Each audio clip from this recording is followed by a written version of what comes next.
দীর্ঘদিন তালাবন্ধ উপস্বাস্থ্য কেন্দ্র, চিকিৎসায় বঞ্চিত পিত্রাইপাড়া গ্রামের মানুষ, জমির মালিকের পরিবারের সদস্যকে চাকরি দেওয়ার প্রতিশ্রুতি ভঙ্গে বন্ধ উপস্বাস্থ্য কেন্দ্র, স্থানীয় সাধারণের মধ্যে ক্ষোভ বাড়ছে।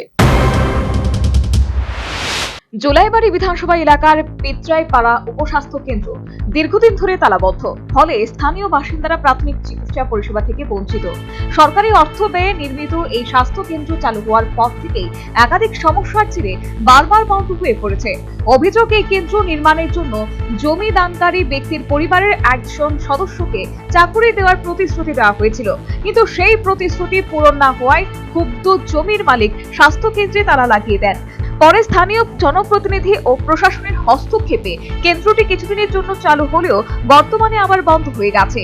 জমির মালিকের স্পষ্ট বক্তব্য, চাকরির প্রতিশ্রুতি পূরণ না হলে তিনি কেন্দ্র খুলতে দেবেন না।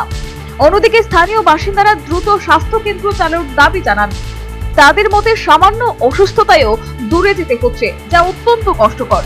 এলাকায় বিদ্যুৎ ও পানীয় জলের সমস্যাও রয়েছে বলে অভিযোগ উঠেছে। সব মিলিয়ে সাধারণ মানুষের দুর্ভোগ ক্রমশ বাড়ছে। এখন দেখার বিষয়, প্রশাসন কিভাবে সমস্যার সমাধান করে দ্রুত স্বাস্থ্য কেন্দ্রটি পুনরায় চালু করতে পারে।